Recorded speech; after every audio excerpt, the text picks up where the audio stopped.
हम बात करते हैं, आप सभी का मेरे चैनल सैनगनुषा प्रैक्टिकल एचआर एंड लॉ में स्वागत है। आज हम लोग बहुत स्मॉल इंट्रोडक्शन देंगे कि what is the payroll and management system. और देखिए, पेरोल मैं अगर आज के इस दौर की बात करूं तो टेक्नोलॉजी का जैसे जैसे इंट्रोडक्शन होता रहा है किसी भी काम में, किसी भी विधा में, तो उसमें क्या है, एडवांसमेंट, एक वर्किंग प्रोसेस में एक एडवांसमेंट आता रहा। तो उसी के चलते पेरोल सॉफ्टवेयर के बारे में मैं आपसे बात करना चाहती हूँ। जैसे हम एचआर डिपार्टमेंट के बारे में बात करते हैं कि एचआर एग्जीक्यूटिव को अगर जॉब सर्च करनी है तो उसको क्या क्या स्किल उस पर्सन में होना चाहिए, who is seeking A job for the post of HR executive. या अगर मैं एचआर डिपार्टमेंट के फंक्शन की बात करती हूँ तो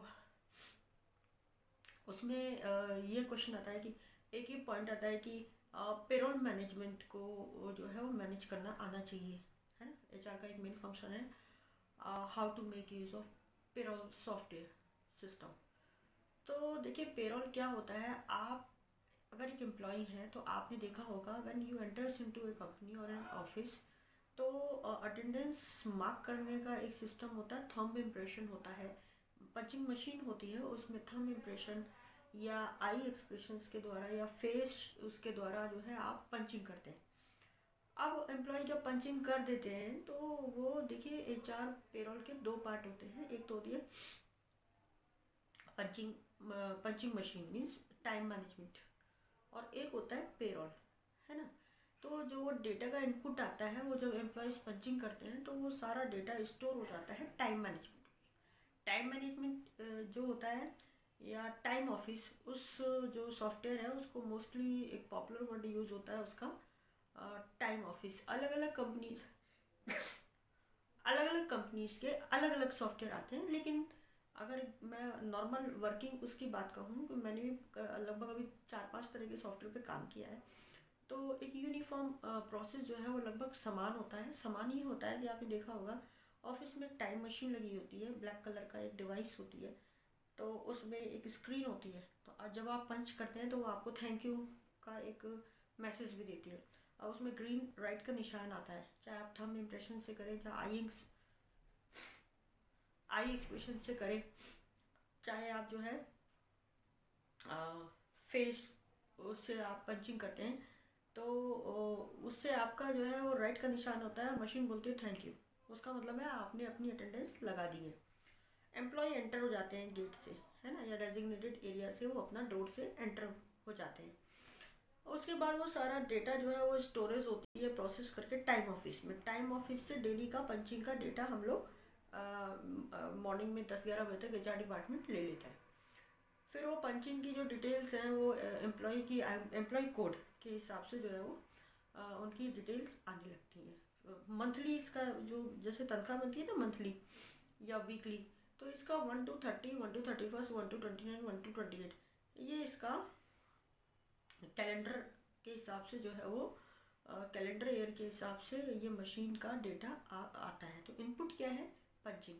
अब पंचिंग आ गई है तो वो कंपनी की अपनी एचआर पॉलिसीज़ होती हैं कि लेट कमिंग का क्या प्रोविज़न है, 8 आवर्स की ड्यूटी में कितने का आपको जो है वो फॉर्म 11 फैक्ट्री में अगर बात करूँ, फॉर्म 11 के हिसाब से आपको कितना उसमें लंच ब्रेक कितने बजे का देना है, टी ब्रेक्स कितने कितने देने हैं, शिफ्ट रोटेशन का क्या है, किस तरह से शिफ्ट्स, तो वो उस पॉलिसीज़ के हिसाब से उसको डिज़ाइन किया जाता है। बस एम्प्लॉय पंचिंग करेगा, ऑटोमेटिक उसका डेटा जो है वो उस फॉर्म में या उस तरीके से वो रिपोर्ट्स उसकी डेटा स्टोरेज होने लगता है, रिपोर्ट्स उस तरह से हम ले सकते हैं।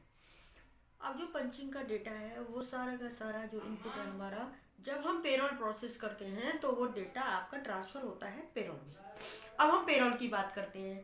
पेरोल में क्या होता है, सबसे पहले कोई भी पेरोल को ऑपरेट करने के लिए ज़रूरी होता है कि हम एक एम्प्लॉय कोड का इस्तेमाल करते हैं, 6 डिजिट, 8 डिजिट, 10 डिजिट, जो भी पेरोल का जो एक प्रोविज़न होता है। कंपनी टू कंपनी वेरी करता है, या पेरोल की कंपनी में भी वेरी करता है कि किस कंपनी का है। तो नॉर्मली 6 to 8 डिजिट का एक एम्प्लॉय कोड होता है। तो उस एम्प्लॉय कोड में हम एम्प्लॉय की पर्सनल डिटेल्स फीड करते हैं। मान लीजिए कैसे करते हैं पेरोल, हम आपको बताते हैं। मान लीजिए एक ए एम्प्लॉय है, उसने हमारे यहाँ भर्ती की, और उसकी ज्वाइनिंग हो गई, ज्वाइनिंग फॉर्मेलिटीज़ कंप्लीट हो गई, तो हमने उसका इंडक्शन वगैरह करा के उसको हमने एक एम्प्लॉय कोड दिया और उसकी हमने थंब इम्प्रेशन ले लिया।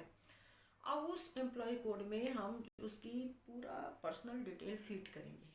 उसके बाद उसकी एम्प्लॉयमेंट की डिटेल फीड करेंगे, personal name, father name, so on, employment detail, designation, department, ठीक है।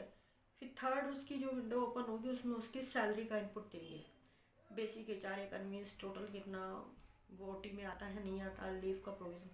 तो ये सारा जो पेरोल सॉफ्टवेयर होता है वो डिज़ाइन किया जाता है, तो उसके हिसाब से उसमें रिपोर्ट्स आती हैं। काफ़ी पेरोल इतने एडवांस हो गए हैं कि पर्सनल फाइल्स, अपॉइंटमेंट लेटर जो हम देते हैं एम्प्लॉयज़ को, वो सारा डेटा हम उसमें डिज़ाइन करा सकते हैं। तो जब तनख्वाह बनती है तो जो अटेंडेंस का डेटा हम स्टोर करते हैं, तो वो डेटा ऑटोमेटिकली आपकी लीव एडजस्ट करके वो इनपुट जो होता है, जो डेटा होता है, वो पेरोल में ट्रांसफ़र होता है। जब सैलरी प्रोसेस होती है तो वो रिपोर्ट्स जनरेट होती हैं, तो सैलरी पेरोल से बनती है, राइट। तो ये एक ऑटोमेटिक सैलरी मेकिंग सिस्टम है। Payroll is what, it's a package जिसमें एक पंचिंग मशीन है ना, डिवाइस। उसके बाद टाइम ऑफिस है, टाइम ऑफिस से डेटा ट्रांसफ़र होता है पेरोल में। और जितना भी हम एम्प्लॉय की डिटेल्स होती हैं वो पेरोल में, यानी सैलरी बनाने के लिए हम, जैसे आप सपोज़ कीजिए एक हो गया अटेंडेंस रजिस्टर, हम मैनुअल से टैली करते हैं, वो आप पंचिंग मशीन यानी डिवाइस में आप पंच कर रहे हैं, वो डेटा आपका आ गया टाइम ऑफिस, यानी वो आपका जो है वो एक अटेंडेंस रजिस्टर भरा जा रहा है, फॉर्म 16, ठीक है। उसके बाद वो डेटा आपका सैलरी शीट, अब आप इधर सैलरी शीट डिज़ाइन कर रहे हैं, that is the payroll, this is the time office. तो ये 3 पार्ट इसके होते हैं, और जो रिपोर्ट्स हम कंपनी के HR पॉलिसीज़ के हिसाब से अपनी टाइम ऑफिस को भी डिज़ाइन कराते हैं, और हम पे शीट को भी जो है डिज़ाइन कराते हैं। कई कई जैसे मान लीजिए लेबर वेलफेयर फंड है, किसी UP में सपोज नहीं है, हरियाणा में है, तो हरियाणा में अगर हम काम कर रहे हैं तो LWF का कॉलम हम ऐड कराएंगे। अगर हम UP में वर्क कर रहे हैं तो वो लेबर वेलफेयर फंड का प्रोविज़न नहीं है, तो हम वहाँ पे उसको हटा देते हैं। तो सबसे पहले HR डिपार्टमेंट के सभी एम्प्लॉयज़ को ये बहुत ही आवश्यक होता है कि उन्हें how to handle the payroll, how to work on the payroll, इसमें उनका एफिशिएंसी होना और एफिशिएंट होना, और सक्सेसफुली पे शीट को बनाना। उसके आगे PF challan, ESI challan, bonus, gratuity, full and final, वो सब पेरोल पैकेज में ये सारे जो फाइल्स हैं वो मेंटेन होती रहती हैं। और सपोज़ कीजिए एक एम्प्लॉय ने मेरे यहाँ 2 साल काम किया है, ठीक है, उसका पूरा जो डेटा है ना अटेंडेंस का, सैलरी का, वो उसमें फीडेड है। अब मैं उसका जब फुल एंड फाइनल बनाऊंगी तो लीव रिकॉर्ड भी आ जाएगा, जिसे मैं मैनुअल से टैली करूँगी। ऐसा नहीं है कि हम लोग पेरोल पे अगर काम करते हैं तो हमें रिकॉर्ड रजिस्टर बनाने ही नहीं है, नो। हमें स्टेटरी कंप्लाइंस को, HR डिपार्टमेंट को जो भी स्टेटरी कंप्लाइंस है उसको मेंटेन करने के लिए एम्प्लॉय का मस्टर रोल, उनका अटेंडेंस रजिस्टर, उनका सैलरी रिकॉर्ड, उनका PF record, ESI record, leave with wages register, और आपके इंस्पेक्शन बुक्स, अलग अलग बोनस का फॉर्म C और D। इसके साथ ही आप उसकी पर्सनल फाइल्स हैं, उसको टाइम टाइम पे अगर आपने इंक्रीमेंट लेटर दिया है, वार्निंग लेटर दिया है, जो भी आपने उससे कम्युनिकेशन किया है, वो उसकी पर्सनल फाइल में वो इनक्लोज होता है, ठीक है। तो वो तो हमको रखना ही है, लेकिन हम जब पेरोल पे काम करते हैं तो उसको मैनुअल से टैली करते हैं। मान लीजिए मेरे को फुल एंड फाइनल किसी एम्प्लॉय का फुल एंड फाइनल मेरे को बनाना है, तो मुझे उसको लीव कैलकुलेशन करना है, तो हमने सॉफ्टवेयर पेरोल पैकेज से भी देखा, क्योंकि उसमें उसकी हाजिरी लगती है, तनख्वाह बनती है। साथ ही मैं उसको लीव विद वेज रजिस्टर के रिकॉर्ड से भी टैली करूँगी। जब वो दोनों क्रॉस टैली हो जाएंगे, बिल्कुल सेम होंगे ना, then only I will make addition of his leave, balance leave during his along with this full and final payment, right. और कुछ तरह के ऐसे लेटर होते हैं सिंपल, जो यूजुअली नॉर्मली कंपनी देती है, जैसे ऑफर लेटर है, अपॉइंटमेंट लेटर है, एक्सपीरियंस लेटर है, तो उस तरह के फॉर्मेट भी पेरोल पैकेज में इनपुट देके हम लोग डिज़ाइन करा देते हैं। तो इससे जो है HR का थोड़ा डे टू डे वर्क जो है वो एक तो आसान हो जाता है, ठीक है।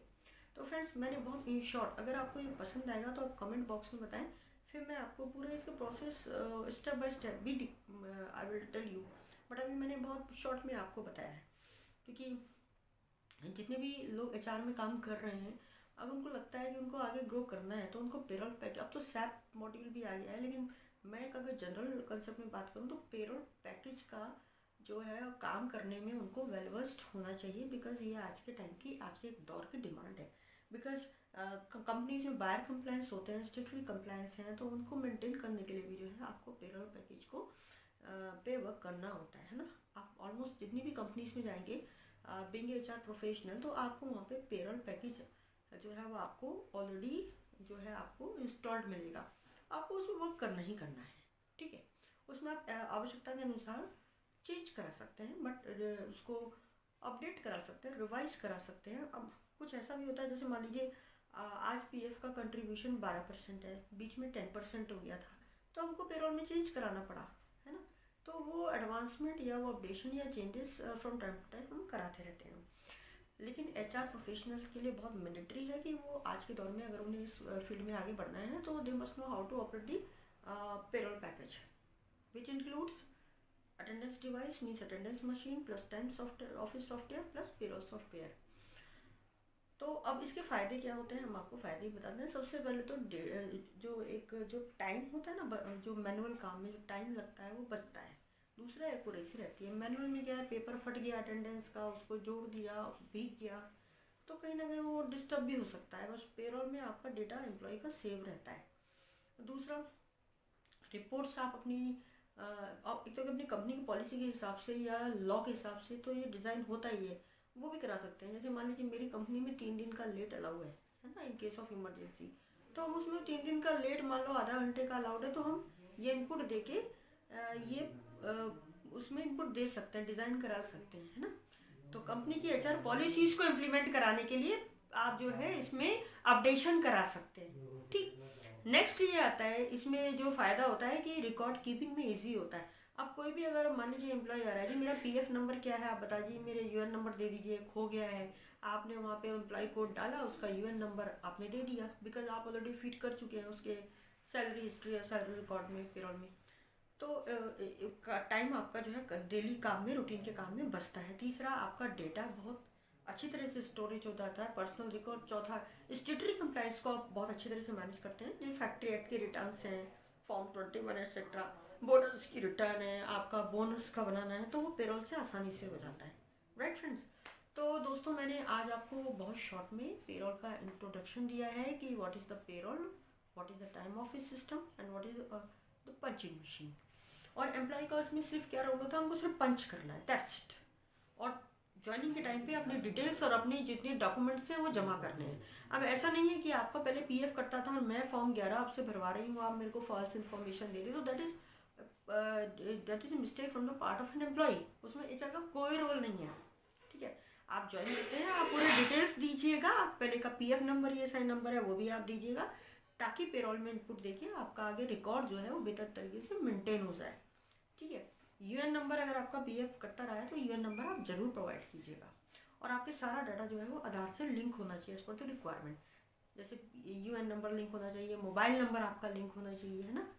तो आधार आपका बैंक अकाउंट से लिंक होना चाहिए। तो ये फॉर्मेलिटीज़ आपकी कंप्लीट होना चाहिए। तो जब हम जॉब करते हैं, चाहे हम 10 साल करें, 20 साल, 15 साल, 30 साल, तो हमको कभी भी प्रॉब्लम नहीं आती है। एम्प्लॉय का सिर्फ इतना रोल है, बाकी जो इसका जो प्रोसेसिंग पार्ट है वो एचआर डिपार्टमेंट द्वारा जो है वो डे टू डे बेसिस पे, डेली बेसिस पे, रेगुलर बेसिस पे किया जाता है, राइट फ्रेंड्स। तो आपको जो आज मैंने छोटा सा वीडियो बनाया है पेरोल सिस्टम का, वो आपको अच्छा लगा होगा। एंड आई होप सो, अगर आपको मेरी वीडियोस पसंद आते हैं मेरे चैनल के, तो आप इसको सब्सक्राइब करें, आप नए हैं, नहीं तो आप इसको लाइक और शेयर कीजिए। और प्लीज़ मुझे कमेंट सेक्शन में ज़रूर बताइएगा, बिकॉज आई डू एक्सपेक्ट कि आप थोड़ा सा जो हम लेबर करते हैं तो उसमें आपका थोड़ा सा एक एडवाइस हमको मिलेगी, तो हम कुछ बेहतर कर पाएंगे। So I hope so, and thanks for watching my video. Thanks for giving your precious time for this. Thank you.